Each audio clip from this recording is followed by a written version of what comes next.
So, hindi ko alam kung paano mag-i-intro.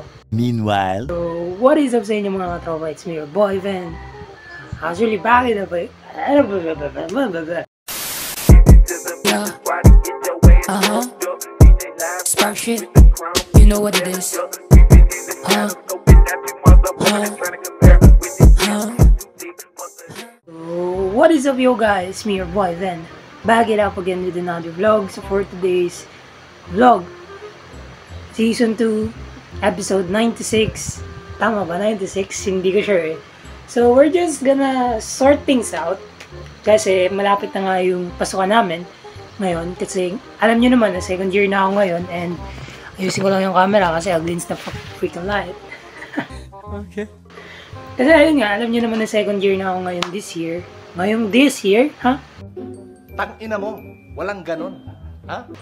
Alam nyo naman na second year na ako this year at natapos ko na yung freshman year ko. And to be honest, yung freshman year ko, it's actually a successful run para sa akin kasi ang dami ko na-experience, no? I failed, no? Natalo ko, may unexpected love na nabuo, maraming skill na natutunan, maraming lesson na natutunan, maraming nagbukas na pinto at opportunity para sa akin. Lahat ng yun, it leads to success. Kaya, Sana all. yun. Kaya success yung title ng first five sa last 10 episode ng season 2. Pero ngayon, we're just gonna sort things out. Kasi hindi ko alam kung totoo ba yung sinabi nila na August 11 yung pasukan namin or 18 kasi sa pagkakalam ko, 18 talaga yung pasukan namin. Hindi pa ako ready kung August 11. Like, yung isip ko for sure na sa bakasyon pa. Hindi pa siya magpa-process ng maayos. Stop it.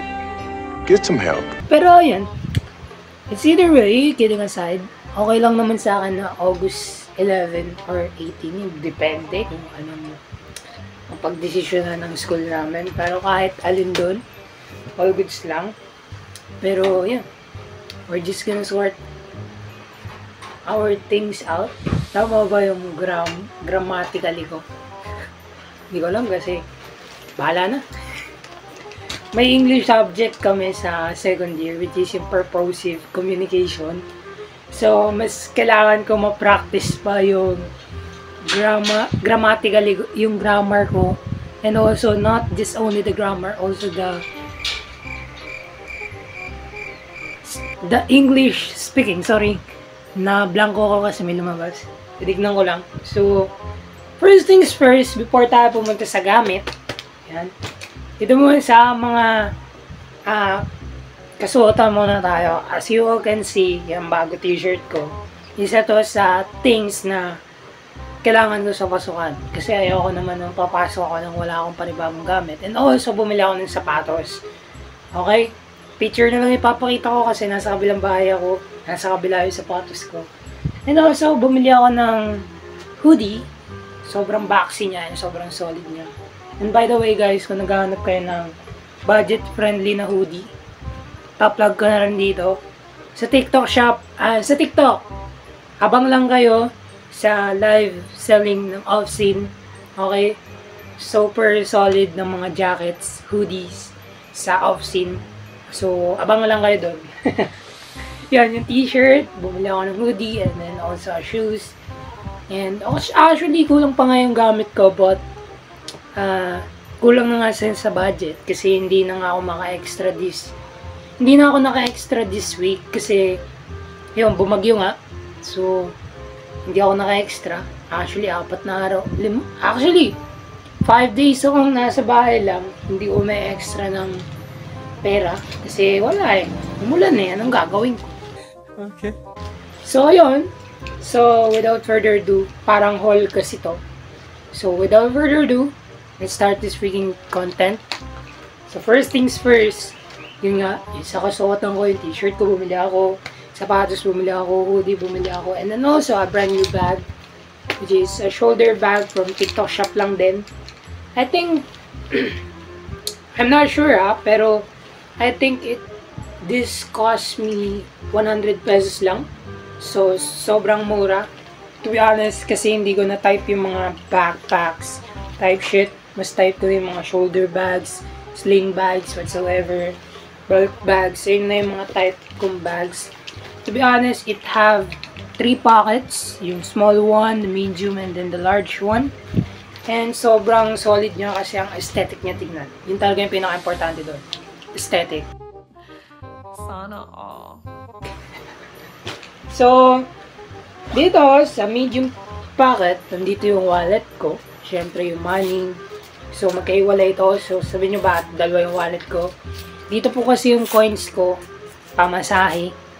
Kasi hindi ko ugali magbayad ng buo sa jeep or sa tricycle kasi wala akong tiwala sa tao o nagsusukli ba ng tama. Kaya gusto ko may barya ako para sakto lagi binabayad ko.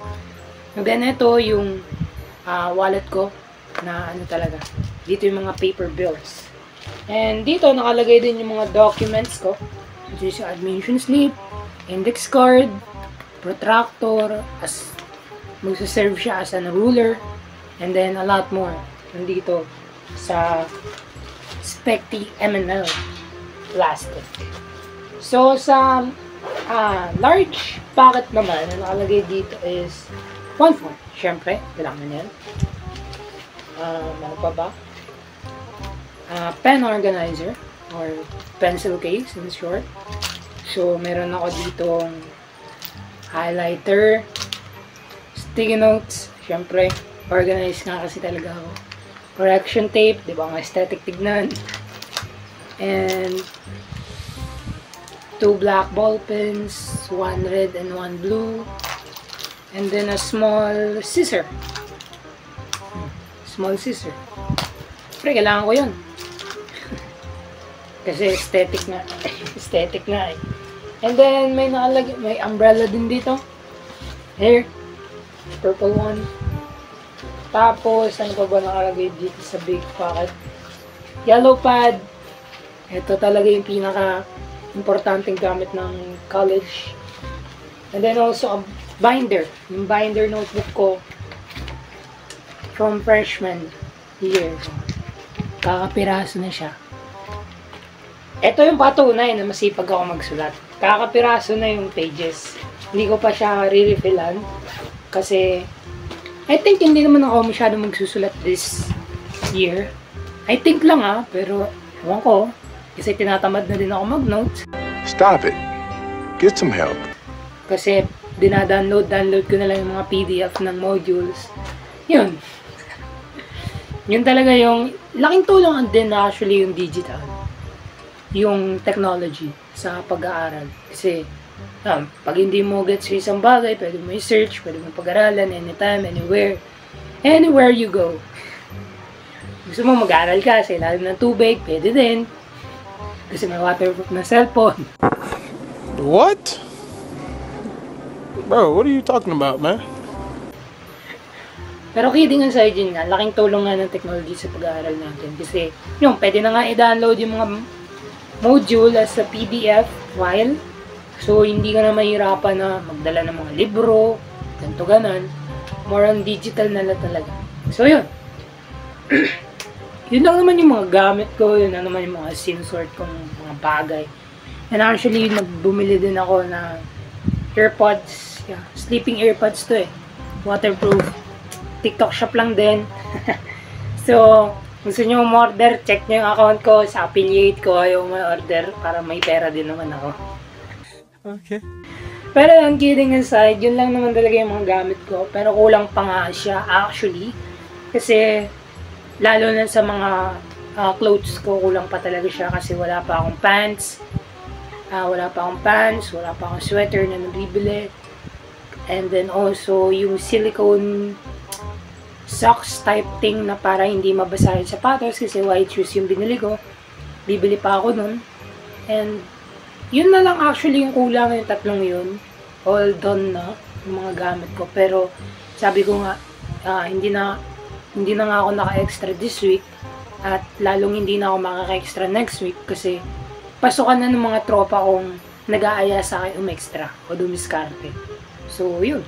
Kaya, tambay na talaga ulit ako.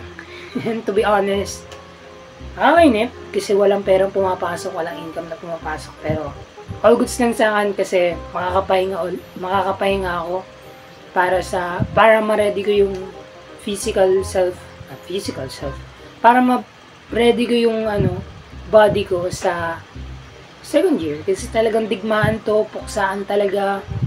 Kasi may ROTC pa ako, may NSTP 1 and then NSTP 2. Kasi nakadrop nga yung last time ko, diba? Nag-failed ako doon. So, i-retake ko siya this second year. Kaya, puksaan talaga. Talagang digmaan talaga. So, ayun lang naman guys. Wala naman masyadong ganap this episode. Pero next episode is may ganap tayo kasi pag-uusapan natin yung Vlogmas Season 6. Yan yung dapat yung abangan this September. Actually, 1 month na nga lang. September na, diba? So, Vlogmas Season 6 na. Ang bilis, no? Parang Season 5 lang last year, eh. Pero yun nga, Vlogmas Season 6, doon natin pag-uusapan kung ano yung mga dapat yung abangan. At yung, kung ano yung in-improve namin, at kung ano yung babaguhin namin. Okay? Siyempre, para i-welcome na lang din yung mga viewers, yung mga bagong viewers na, mga bagong subscribers, bagong viewers, bago ng subscribers, ano ba talaga? What the fuck? Lutang, eh. Yung mga bagong viewers natin sa channel natin na hindi alam kung ano yung Vlogmas. So, doon natin ipapaliwanag lahat. So, yun lang naman guys.